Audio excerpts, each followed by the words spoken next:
Okay, yes, it's my honor to introduce our keynote speaker for this year's Public Humanities Forum, Jan-Werner Müller. Professor Müller is the Roger William Straus Professor of Social Sciences and Professor of Politics at Princeton University. So he asked me to stop there in the bio, which I take as a very good sign. Humility is always welcome. His resume is really way too long to read out, and I wouldn't want to do that to him since he asked me not to. But I will say just briefly why I thought he would be the right person to close out this event. So his most recent book, Democracy Rules, the one he'll be signing today, details his vision of the relationship between democracy and journalism. So our first panel today explored citizenship and the relationship between passive citizenship and power, ways in which, in a pluralistic society, different groups can realize their power in spite of obstacles, in spite of disenfranchisement. The second panel was looking at journalism, drilling down in that area. Jan is accomplished in both areas as someone who has written numerous books on democracy, a world-leading expert in that area. He's also written for the press and continues to write for the press, most recently the London Review of Books in November, so check out his article on Poland.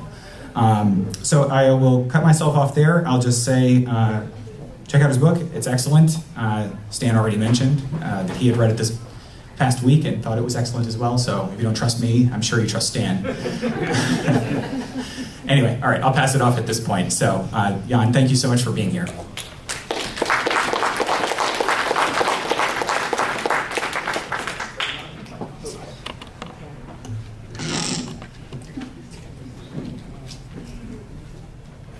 Thank you, Cliff, for the invitation, and now I guess also for the enormous pressure to close out the event in the right kind of way.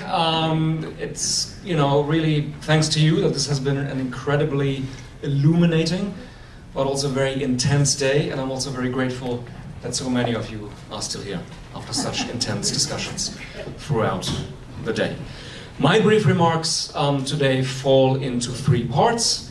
I will first talk about why professional news organizations form a central part of what I will call the critical infrastructure of democracy.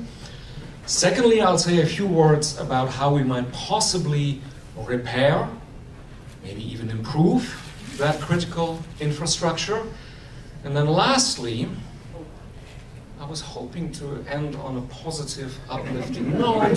The sun has come up throughout the day. There are happy children playing, on Heinz Plaza. Well, I'm afraid to say that the last part of this talk will be about, no pun intended, bad news. But maybe some of you have more uplifting things to ask or say later on. So, first chapter. As everybody in this room knows, we've had now many, many years of a very anxious discussion about the so-called crisis of democracy. Very often, that discussion is framed along the lines of, oh, it's the fault of the people. Our fellow citizens, seem to be ready to be seduced by any old demagogue. They seem to be ready to want to abolish democracy, opt for autocracy instead, and so on. On the other side of this debate, as you also all know, are those who say, no, it's not the people's fault at all. It is about, as the phrase often goes, so-called corrupt elites who are to be blamed. Now, as different as these two positions are, note how they have one thing in common. Both positions are about groups of people. And I think we should be talking less about groups of people and more about institutions. And more particularly about the two institutions which ever since the 19th century were assumed to be absolutely crucial for the functioning of representative democracies. What are these two institutions? First, political parties, and secondly, professional news organizations. Forgive this pedantic phrase, professional news organizations. I think sometimes it is important to say that, because if you simply say the media, it might include all kinds of phenomena which have nothing to do with democracy. Or, as our colleague Joe Stevens over at the university sometimes says, if a Martian arrives tomorrow and says, hey, the media, take me to the media, where would you go? But if somebody says, hey, I'm interested in professional news organizations, I think some of us have some sense of which institutions we would point to. Now, Infrastructure, of course, has become a very popular term. You know, even our political parties occasionally can agree that it might be a good idea to repair bridges before they collapse. But when I now in this context refer to critical infrastructure, it's not just trying to be fashionable. There really is a connection between the two institutions I mentioned in infrastructure. Because when you think about what infrastructure is really about and what it is really for, you might say one very straightforward definition is to say it's about reaching other people and being reached by other people. That's what streets are about. That's what trains are about, to the extent that they exist in this country. This is what the post office is about. And some of us, remember how the post office got very politicized a couple of years ago. Might happen again. Now, the institutions I mentioned that are more straightforwardly political in a certain sense, parties and professional news organizations, on one level, beyond the obvious function of informing citizens, are also about reaching other people and being reachable for other people. What do I mean? I can, fill your spam folders with my, considered views about this, that, and the other. But if I'm lucky enough to place an op-ed in a big newspaper, it multiplies my voice in all kinds of ways. I can be out on this plaza right now with my handheld placard trying to spread my views. But if I can join an organization that organizes a demonstration or a march, or somehow happens to make my views part of the agenda, it changes the possibilities of reaching other people and also in a certain sense of being reachable for other people. So that's one reason why these organizations remain indispensable, but there's another particular role they play in democracies. And the sentence I'm about to say contains two ideas that probably many of you in this room will disagree with. These institutions, in a certain sense, also serve to stage political conflicts. Many people think that democracy is ultimately about everybody coming together. I respectfully disagree. Democracy is not about having to reach consensus. It is about finding ways of dealing with our inevitable disagreements in a civilized and in a certain way constrained way, such that both winners and losers of conflicts can live with the outcome and have a sense that, in the future they might restage the conflict, they have another chance. For many of you, of course, this might sound like Civics 101. As we've been learning the hard way in recent years, not everybody agrees that losers have to accept outcomes and live with the thought that you get another chance and then get to try it again. But notice the other idea that is implicit in this notion of staging conflicts. In a certain way, for me at least, it's not in and of itself illegitimate if news organizations are also opinion organizations and hence, in a certain way, have an agenda. After all, when you think about the origins of investigative journalism, in certain ways it was very specifically about starting campaigns, about urgent issues, pointing at poverty, pointing at discrimination, saying, look, we've uncovered issues, and we're on a crusade to have people address these issues. And another way of putting that point might be to say, well, that's a certain form of partisanship, but that is not in and of itself illegitimate. And as long as everybody knows where a particular TV station or publication is coming from and why they're doing what they're doing, I don't think it's in and of itself problematic for professional news and opinion organizations to have an agenda.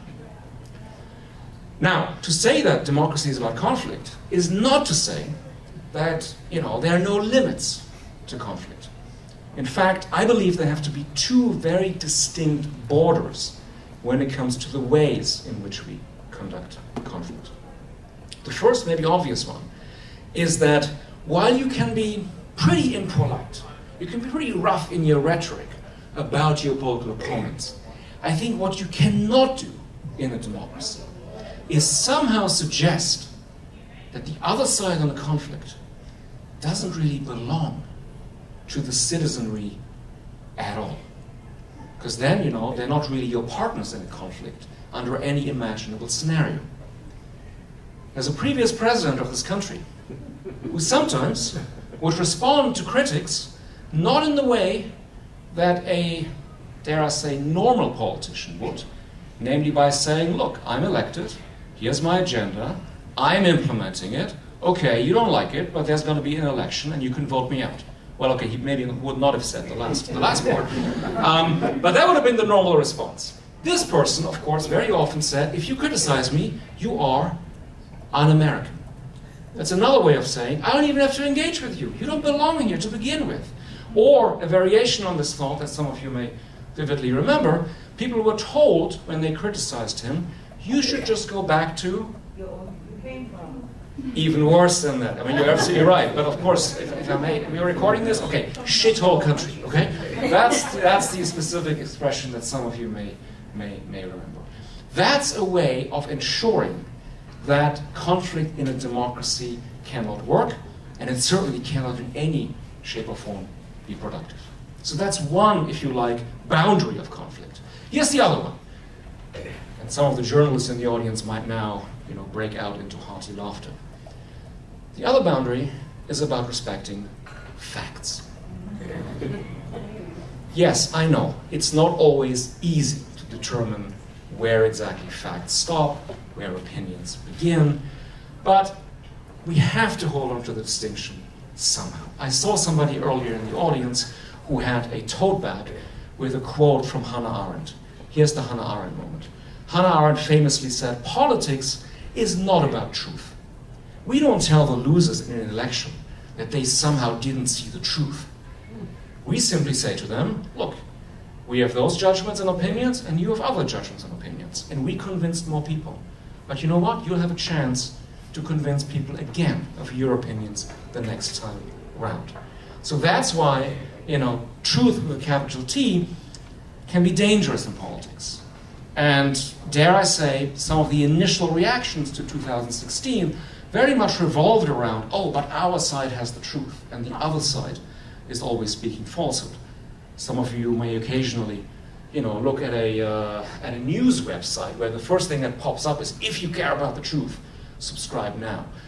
And the truth is always 25% off, you know, no matter when you check it out. In a certain way, I think that's dangerous. Opinions and judgments on the one side, facts on the other. And once more, if we don't have any sense of shared facts, we cannot engage in productive conflict.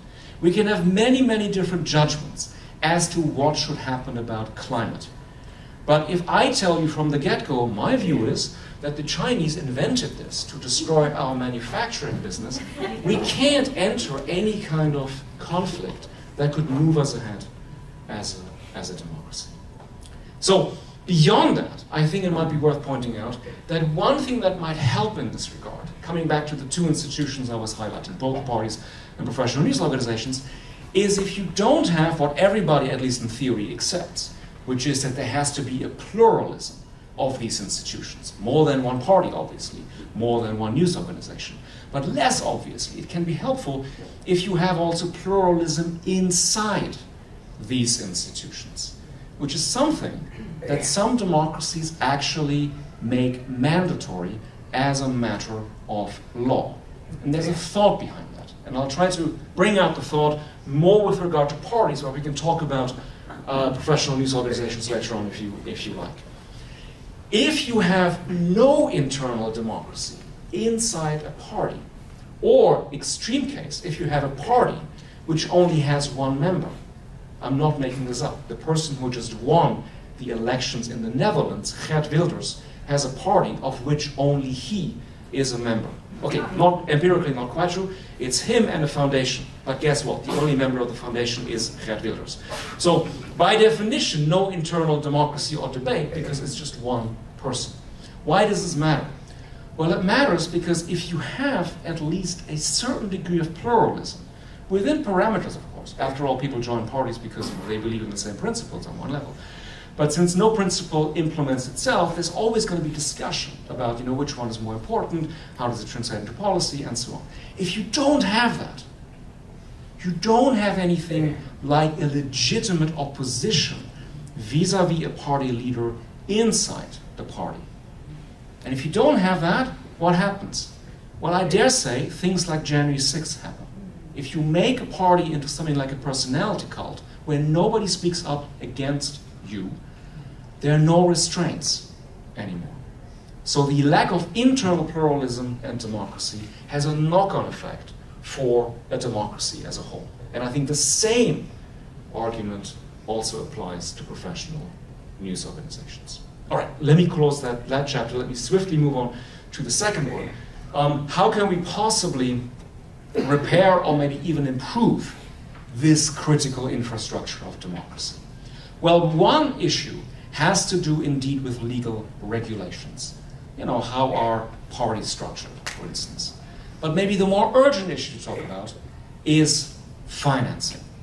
And when it comes to professional news organizations, of course, in this country, one immediately runs into a set of hard questions or troubles, if you like. Above all, you run into a certain kind of First Amendment fetishism. Although maybe that's actually not quite the right expression. Because as was mentioned earlier today, First Amendment actually makes a distinction between free speech and the institution of the press. So it brings out the fact that freedom of the press is a very particular kind of right. It is institutional. The press is an institution. It is instrumental because it is meant to serve democracy. It might be conditional in certain ways.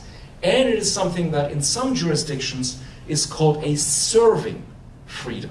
So unlike free speech, where you can say, look, this is essential for my self-expression, for my individual autonomy, this is a kind of right/freedom that serves something else. And hence, or so many democracies outside this country have concluded, can be subject to very specific regulations and also to very specific forms of financing.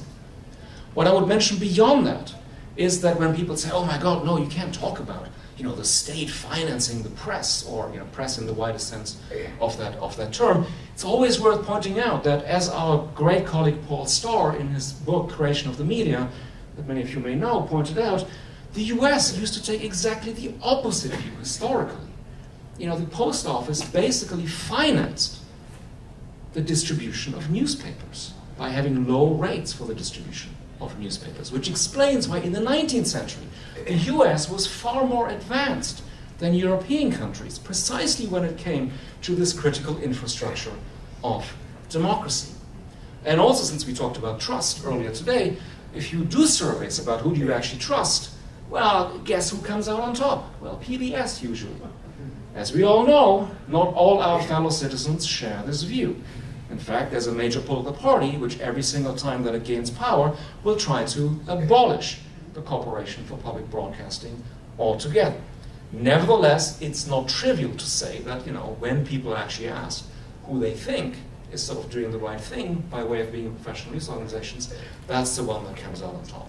And lastly, at the risk of belaboring the obvious, in terms of financing, if you think about the amounts involved, there's such a disparity between what we have and what other countries have. We pay about $1.80 per year for public interest broadcasting. UK, $100 a year. And Norway, $180 a year. And if anybody thinks, well, but Norway, that's that infamous dictatorship, same level as North Korea, they tell journalists what to write, enormous personality cult about, well, I guess nobody knows a famous Norwegian anyway. That's obviously not a remotely plausible thing to say.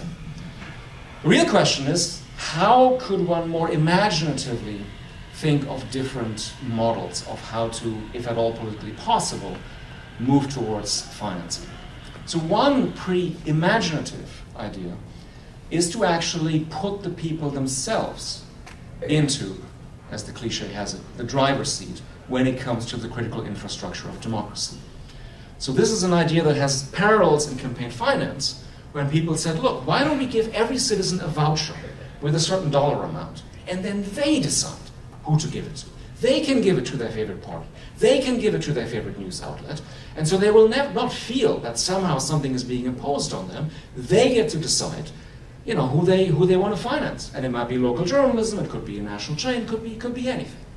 That's one idea. Another idea, and this was also sort of in the discussion already today, would be to say, well, let's tax platforms, for instance. Let's create a vast fund and then have a sort of independent agency that decides how the monies are spent, such that no news organizations would know where exactly the money is coming from, so there wouldn't be the obvious problem of creating dependencies, such that journalists will know, oh, but it's only billionaire so-and-so who's keeping us alive, and if we kind of say the wrong thing about a certain other platform, for instance, that distributes books and stuff, you know, we might have a problem. So that's another idea. But at the end of the day, maybe simply doing what, again, so many other democracies are doing when they set up what is usually called a dual system. So a public interest chain of TV networks, for instance, and plenty of private networks, you might simply go the traditional route of taxation. How that might become possible politically, we can maybe debate later on. But again, if you look around the world, it's very easy to see that this is not some wildly utopian thing. This is what most democracies actually do in one form or another. That closes my second chapter. Now on to the bad news. And I just thought I just thought it is important because, I mean, not to put too fine a point on it, we're about 3 months away from a moment when one of the nominees for the presidency could be a person who just this last week went on record saying, if I'm elected, I'm going to come down hard on one particular cable station. So in light of that, I think it is urgent to think about the fact that autocrats, but also aspiring autocrats, in the last couple of years have been refining their techniques as to what they do about professional news organizations. I think one of the great illusions of the 1990s was actually not what everybody always mentions in this context, you know, the end of history. I don't think people actually believe that. But there was a sort of sense that democracies, yes, they make mistakes all the time, but we are the only system where leaders can admit mistakes, where they can correct mistakes, and the autocrats, they can't do that. They can't admit mistakes, they can't correct mistakes, they don't even understand really their own societies, so they're all going to end like the Soviet Union in 1991.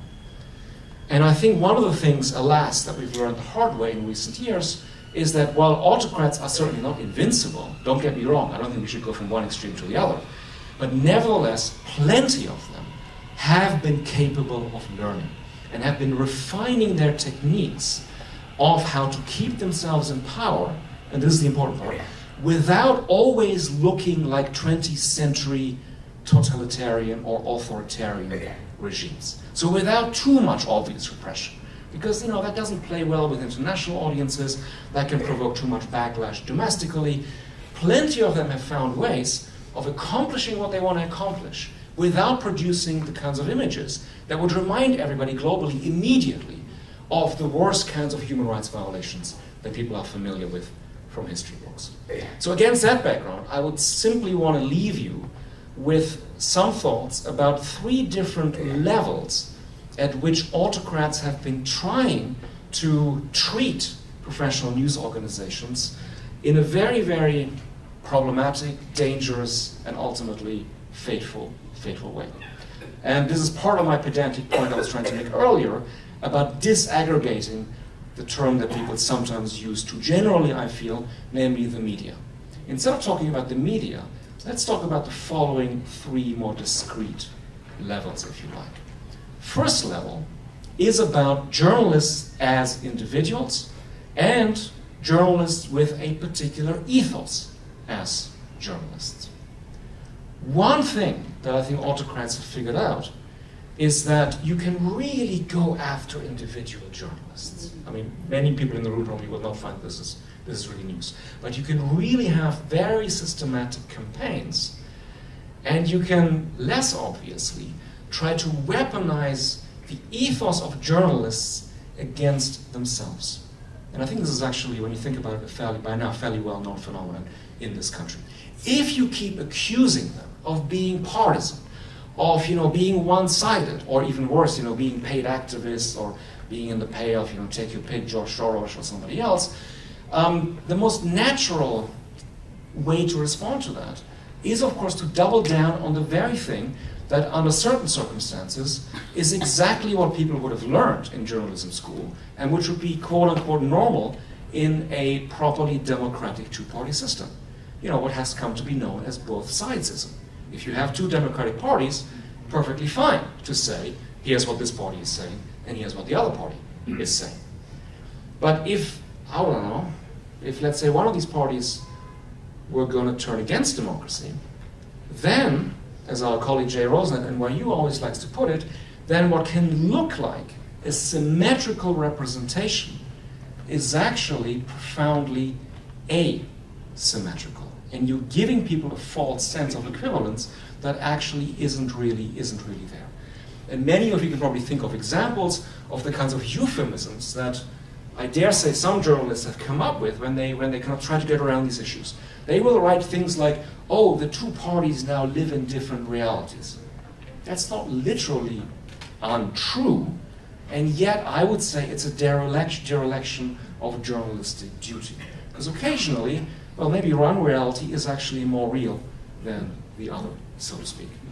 But, and it's not a criticism, I know that journalists have an incredibly difficult time. We already talked about also the enormous economic pressures they're under. So this is not meant to be a cheap shot in terms of how they respond. But again, I think someone like Jay Rosen is right when he points out that a lot of them, unfortunately, have defaulted into something like refuge seeking as opposed to truth seeking. What he means by that is, okay, I know all these accusations about partisanship are going to hit me. So I'm going to, write things in such a way that I have a refuge. I can say, look, I was covering both sides, you can't accuse me of this, and so on. And this, unfortunately, can be very powerful and can be very damaging for democracy. But this is only the level of individual journalists. The second level has to do with the press as a collective actor of sorts. And I think one thing that autocrats have learned in the last years is that, first of all, you can divide this collective actor. Again, a president who was in power not long ago comes to mind. Some of you may recall these press conferences, especially around the time of COVID, when Trump would basically pick on one particular journalist and start to ridicule them, especially women, of course, were usually the prime victims of this in this context.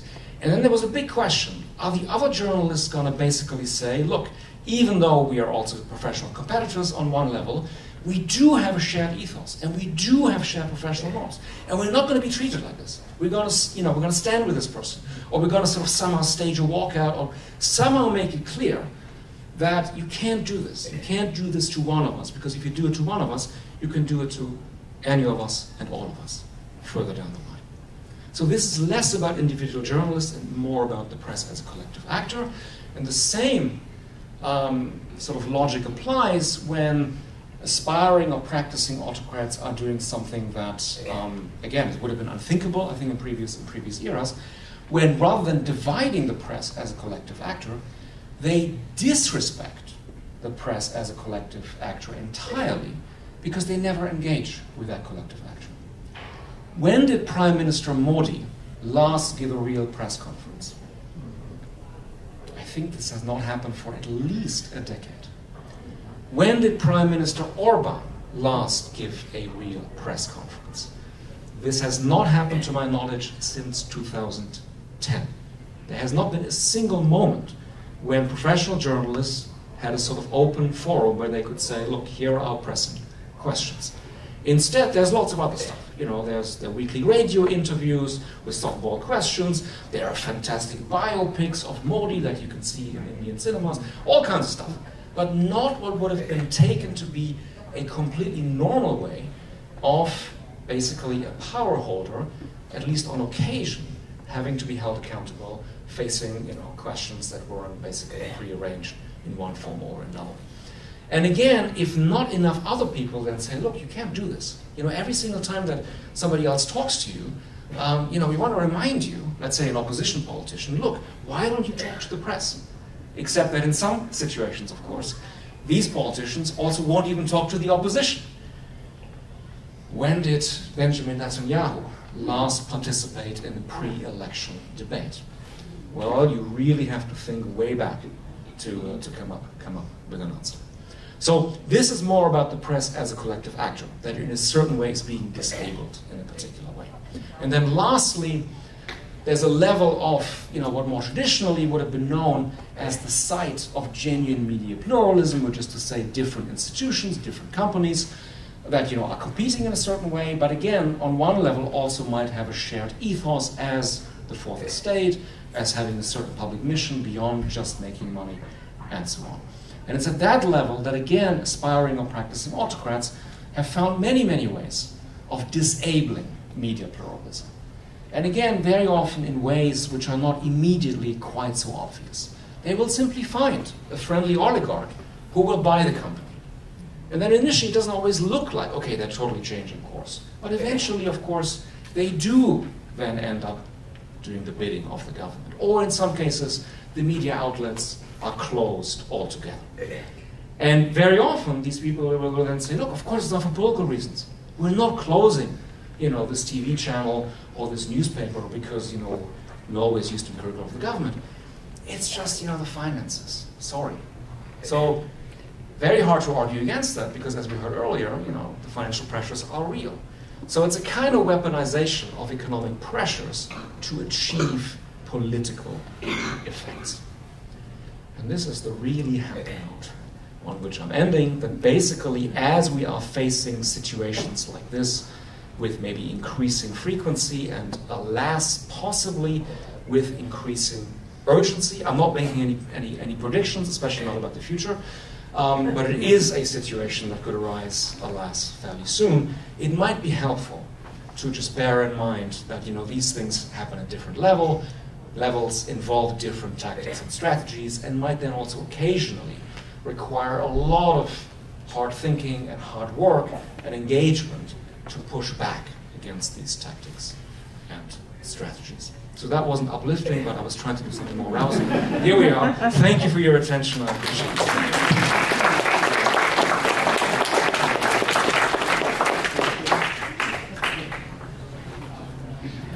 So we'll run mics for questions now. I think we probably have about 20 minutes for that. So yeah, I welcome your questions at this point. John, do you want to call people, or should I call them for you? Yeah, okay.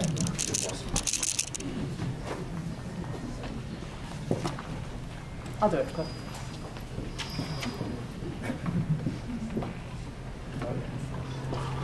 Hi, Dr. Müller. Okay. I know you are not optimistic about either about democracy or the news outlets or the media, as we call it as a general name. I mean, when we are talking about the media, the journalists and the media institutions with an ethos, I'm assuming that we are talking about kind of the liberal understanding of the news and the news values such as impartiality, being objective and balanced, and all this kind of being factual, actually, basically, which is necessary to inform the citizens for giving them the ability to judge the situation and make rational choices about their future, who is going to lead them, coming to the political parties, which political party they are going to vote, and therefore the democracy, which I assume we are still talking about liberal democracy, will be able to work as a liberal democracy. From the picture you are drawing, that we also the reality we are living in, we do not have much access in the given conditions to the information, the right information or the true factual information for hundreds of reasons, and you counted some of them, to be able to make the rational choices. Then what is the prospect of the democracy to be able to continue or to be alive in our worlds and in the near future? We have 3 hours left, no? Okay, let me thank you for the question, first of all. Let me take slight issue with 3 points that you made, if I may. And these are things reasonable people can disagree about. So first of all, yes, of course journalists have to stick to the facts. I mean, nobody in their right mind disagrees with that. But I don't think, and this is the point I was trying to bring out earlier, and that's something that, again, I understand many people might disagree with, I don't think there's a problem if, let's say, an organization as a whole looks at the world from a certain, if you like, partial point of view. There was nothing wrong with, let's say, socialist newspapers that said, look, you as workers, here are the facts about what's happening, and here's what we think this means for workers today. I mean, again, if I can bring in the example of Norway, if I remember correctly, at least in the 1970s, more than 90% of newspapers there were affiliated with political parties. But people did not say, oh, this must be such a horrible place, because it's all kind of, so-called fake news, or everything's made up, and so on. So I don't think it's in and of itself bad for democracy if people can orient themselves around professional news organizations that also look at the world from a particular point of view, as long as everybody knows where they're coming from, what they're doing, why they're doing it, and so on. Secondly, because you hinted at a sort of distinction between liberal democracy and then some other kind of democracy. As you know, today the term illiberal democracy is often present in our discussions. And I'm not saying that liberalism and democracy are the same thing, but those who declare themselves to be illiberal Democrats in our political era today very often are neither liberal nor democratic. Because when they say we're the real Democrats, what they usually just mean is to say, I won the elections, maybe with a big margin. But what they don't tell us is that they have been systematically disabling the basic communicative democratic rights, free speech, free association, free press, and so on, that are absolutely indispensable for democracy. So even if they can show that, okay, we didn't stuff the ballot boxes on the day of the election, which many of them can show, the argument remains that, look, this is not really democracy, and we should not concede the term democracy, which really still remains incredibly important in terms of how you gain global prestige. I mean, remember how, sorry, I'm digressing and adding footnotes, but that's what you get when you invite professors. When Biden had his first democracy summit, Beijing came out with this learned paper saying, actually, we're Democrats too. We're just doing a better form of democracy. And look how disorganized and chaotic everything is in the US is, and so on. So it really matters whether you can capture the D word for yourself or not. And I think, we don't have to deny that some of these leaders are very popular. Again, if I may say so, I mean, Modi always say, or Modi's supporters always say, look, he's the most popular, leader in the world today. That may well be true. One doesn't have to deny that or say, oh, maybe there are good reasons for people to like him. There's no problem with that. But that doesn't detract from the fact that in many of the countries that you and I are probably thinking of, including, first of all, the country that I now know you're from, Turkey, you have a substantial process of damaging these basic democratic rights. Anyway, I know that you didn't really ask about that, but I hope it was interesting anyway. And to come to the third brief point, I don't think we should tell a story according to which decisions at the ballot box are either rational or irrational. Politics, as I was trying to make plausible earlier, is about value judgments. And it's entirely fine and normal, and in many ways to be welcomed, that in a democracy, in a large, complex society, people have different value commitments, and they have different ideas of what constitutes a good life, and they make decisions on the basis of that. And we're not going to change that, and we shouldn't change that. So I cannot fault somebody for not sharing my values, and hence, maybe opting for a different party. And again, I think that there's a real trap in going back to certain citizens or even leaders and saying, look, you guys are all irrational, or whatever you say is always false. You or I might say Brexit was a terrible decision. And maybe by now one can say, well, maybe it was irrational on very specific points. But it's not crazy for somebody to say, but look, I don't care if I'm economically worse off. I just love being liberated from Brussels. Okay, that's a point of view. I would not say that person is saying something incomprehensible or crazy. That's a different thing. So again, very pedantic point about being somewhat careful in terms of how we think about basically our fellow citizens and how they decide and on what basis they decide. Now to get to your actual question, I have no idea. Okay, so again, I don't make predictions, especially not about the future. I just would desperately trying to say something more hopeful, which is not the same as optimistic. Just point out that anybody who tells a story according to which the people themselves are turning away from democracy and are clamoring for autocracy is for the most part false.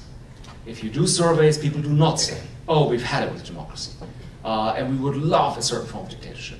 And that's very different from the 20th century. People really, let's say in the 1920s, said, look, parliaments are really not working at all. I mean, we might be getting there, I'm not saying it's impossible, but at this point, this is, you can't sort of blame it on the people in the sense of, oh, they are the ones who, really have decided to be done with democracy. If anything, and I guess here I am taking a position, given the kind of dichotomy I was alluding to at the very beginning of the talk, if anything, both the historical record and what's happening today suggests that democracy dies not because of the people. It dies because specific elites decide to be done with it. So just 2 points by way of elaboration, if I may. Yeah, you say something populist and people love it. Just 2 elaborations on this, if I may. I don't want to slip into lecture mode, but maybe it's helpful. So the first, in the present day, you've all heard the story about a so-called populist wave. Or as Nigel Farage, former leader of the UK Independence Party, once put it, obviously thinking that wave was too puny a metaphor, given his own world historical role, a tsunami of populism. Now that suggests a quasi-inevitable development. I mean, none of us are going to stop the tsunami, right?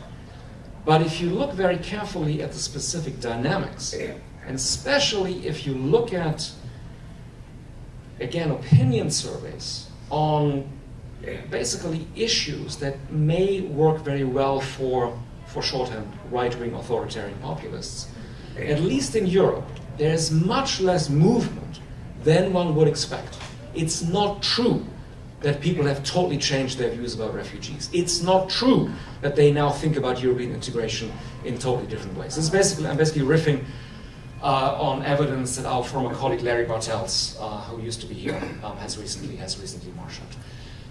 But that's not to say that nothing has changed. 2 things have changed. There was always, and this is actually the right metaphor, there was always a reservoir of voters with, for shorthand, populist far-right views. And these now sometimes get mobilized in a way that didn't happen before. And we can debate whether that's ultimately good or bad for democracy, but that is a change. But the even more important change is how basically, forgive me for being so outspoken, how basically self-declared mainstream, center-right, and conservative parties are acting. Beforehand, they would have said, we're not collaborating with some of these parties, and we're also not copying their rhetoric. And both have changed. They are now much more open to coalitions. And just one example, last year, the leader of the Gaullist party in France, Valérie Pécresse, gave a speech where she basically hinted, or more or less said basically, that the theory of the Great Replacement, so this conspiracy theory that somebody is sending Muslims to Europe to replace real Europeans, well, there might be something to that. A Gaullist candidate. This is as mainstream as it can get in France, in the Fifth Republic. And then she was trying to walk it back the next day, but you can't. Once you've told your nice, you know, basically voting population who usually opts for you, who are all very bourgeois and think of themselves as centrists and, oh, I would never vote for an extremist. Once you've told them that, you know, this might actually be right, you can't walk it back. So that, I think, is important to bear in mind. And the historical thing, and I really will shut up with that, don't worry, is that on one level, it's not so new. I mean, last year, there were a lot of contributions about 100 years since the March on Rome and the rise of fascism in Italy. And yes, of course, there really was a march on Rome. But we sometimes forget that Mussolini did not march on Rome. He arrived very comfortably by a sleeper car from Milan. And why? Because what in that context actually can justifiably be called liberal elites had basically said, we're the lost, we don't know how to run the show anymore, why don't we give him a chance? So it's not new that ultimately it's a segment of the elite that says, okay, let's try something different. That really brings down democracy. Anyway, sorry to go on for such a long time. I hope it was halfway interesting for maybe some of you at least. Let me take 20 seconds to ask my question 3 ways. Given your analysis, what can ordinary citizens do? Or said another way, what can we do? Or said one other way, when you look around and you see, well, those people are on the right track, those citizens are doing something effective, what is it that you see? This is an incredibly good, which is to say incredibly difficult question. So I would say 2 things. One is that I would certainly not give up the hope of direct engagements. And probably many people in this room have experience with how these direct engagements tend to go wrong, and in shouting matches, might end in shouting matches and insults and so on. But again, it's not the case that our fellow citizens have decided that they want autocracy, or our fellow citizens have all decided that, you know, the other side is necessarily evil. That's what you hear from the top in certain contexts.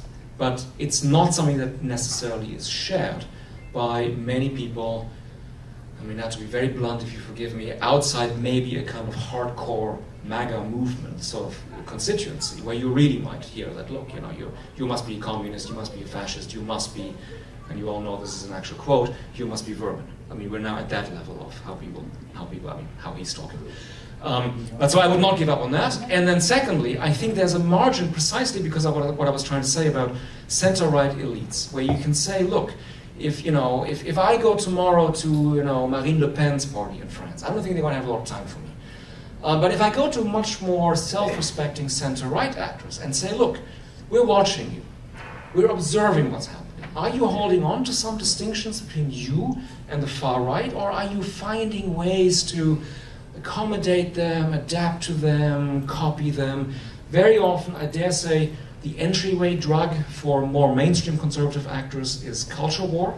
So that's the bridge that is sometimes built for them. You know, I would never, you know, want to be a racist, but we can all agree that, you know, this whatever trans thing has gone too far, or, you know, you can't really voice your opinions anymore. So I think there's a margin for talking to people and saying to them, look, you know, it really matters for the bigger picture how you act or don't act.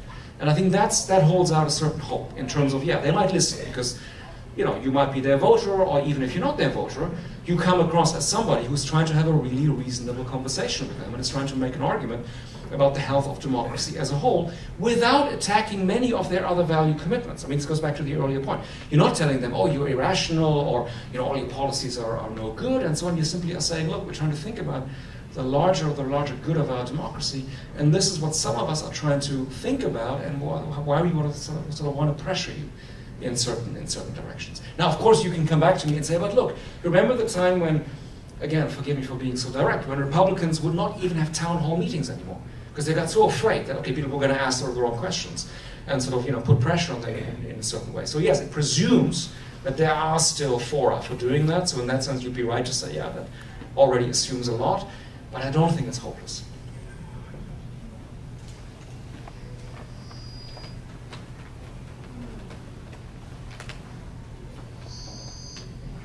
You know, in the last, not the last election, but the prior one, one of the things that was said frequently was that had the media not paid so much attention to one candidate, they wouldn't have skewed the polls as much.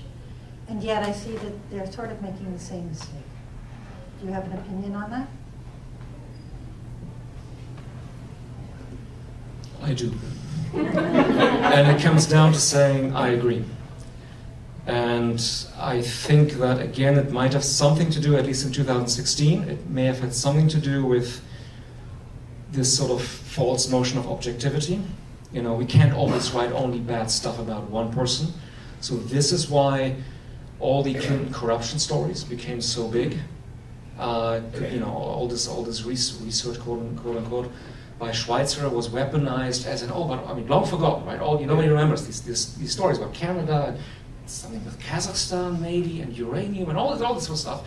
But it was partly simply to kind of signal that, look, you know, we're not always sort of writing bad stuff about one candidate. So yes, I think that's a real danger. The other thing, though, I would point out, and that's a different structural problem which we haven't talked about much, but which maybe is worth, again, on this maybe not so hopeful note, bringing into the conversation, is that, as somebody actually did sort of hint at today, once somebody is famous anyway, or has a lot of pop culture credit that they can draw on, or in other ways finds ways of using social media to connect to a growing constituency, there's basically a kind of direct connection where, in a certain way, journalists don't even really matter anymore. And, I mean, of course, I'm not saying they don't matter, and it does matter how they behave. But if you think about someone like Bolsonaro, for instance, I mean, who really initially didn't have a lot of support, and who would do these sort of completely amateurish things with his cell phone in his backyard, and people thought, how can this possibly work? But of course, for some people, it meant, oh, he's authentic, you know, he's a real person, he's not slick, and so on. And then eventually, you know, he got a lot of support behind him, also from, you know, big business and agribusiness and so on. But that is something that I think we still haven't quite figured out, how to kind of basically live in a world where the two traditional ways of mobilizing support, which were shorthand, were either you had a party, which got people to the voting booth, and which was expensive in certain ways to maintain, or clientelism, which is to say you gave people favors, and that's how you got them to the voting booth. How that has now been complemented through social media, which is not to say that this is, you know, to be blamed for everything, such that you can have a certain form of direct appeal, and again, maybe going back to the point I was maybe trying to make plausible to you earlier on, have a situation where there's no restraint, because that direct connection has no other voice in it, and not journalists and not anybody else who could say, wait a minute, this isn't true, or you can't do this. So that sort of adds another complication. That's a different question. That's not saying what's mass media. The question is, what can the press do to be accountable themselves for giving skewed attention? Well, two things. I mean, one is that when they recognize that they made a mistake before. Well, one is to think about it, and again, I think Jay Rosen's other famous formula was already quoted: to switch out of the horse race and, you know, kind of nice stories about, oh, he said this or he said that mode, and really talk about the stakes and not the odds. So that's one thing.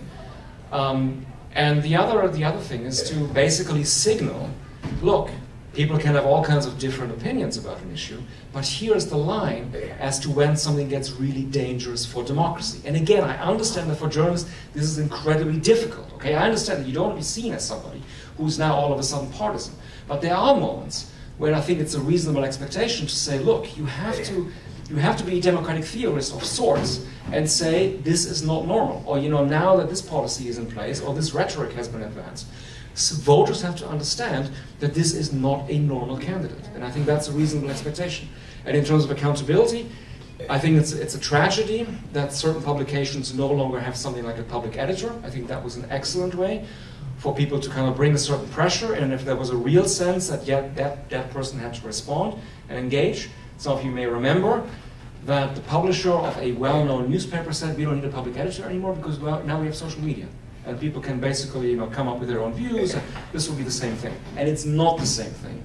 And something like a public editor remains very important in terms of at least a certain degree of dialogue and eventually, in the best case, accountability. So I'm sorry about this digression about social media, but I think it's part of the problem that we're facing. This One more question? Yeah, one more question, yeah. Come up front here.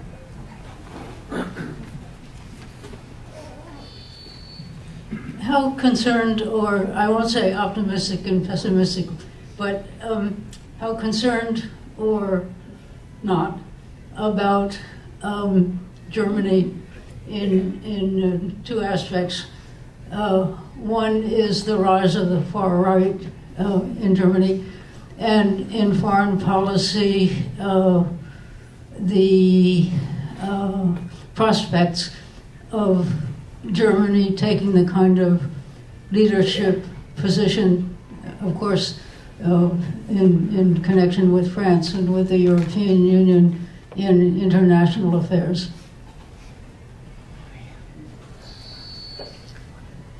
This destroys all hope of finishing on an uplifting note.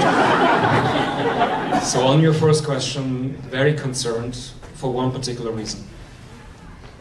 The rise of the far right, as discussed earlier, we've seen in a number of countries, very often, at least my view, because more mainstream actors have changed their conduct. That has not happened yet in the German context, but it could happen. But it makes it all the more, frankly, frightening and concerning that the far right in Germany is also doing something that actually far right parties in other countries are not necessarily doing, which is to say, flaunt a certain kind of historical revisionism. And some of us previously had the, in retrospect, naive view that yes, there is this reservoir of maybe 5–6% of citizens who really have certain views about, the German past and so on, and probably not something one could have really fundamentally changed. But if you look at surveys now and how well the far right is doing, that's way, as you know, that's way more than 5, 6, or 7%. And the expectation had been, okay, they're going to tone that down, and they will try to do what some other far right parties have done, very often in bad faith. Marine Le Pen, of course, has been trying very hard to say, I'm actually the best friend of the Jews in France because, hey, I don't protect you from Muslims. They haven't done that. And they flaunt a view that would have been absolutely scandalous. And that is still scandalous, of course, for many people, but it doesn't seem to put an obvious lid on their support. And that is, that is deeply concerning. And on the second point, I don't see much happening in this regard. I think there is some thinking now, how could there not be, about a possible day next November when the war in Ukraine is over all of a sudden because of who we elect. And then Europeans have to have plan B in terms of, is somebody going to be ready to step up and say what, basically, as you know, Macron has been describing that strategic autonomy could somehow become real. It's not a reality now. Many Europeans don't really want it. There are all kinds of complications with that. But I think that's going to be a possible scenario where then really it's either going to happen or more likely, I dare say, it's not going to. Okay, thank you so much. Thank you.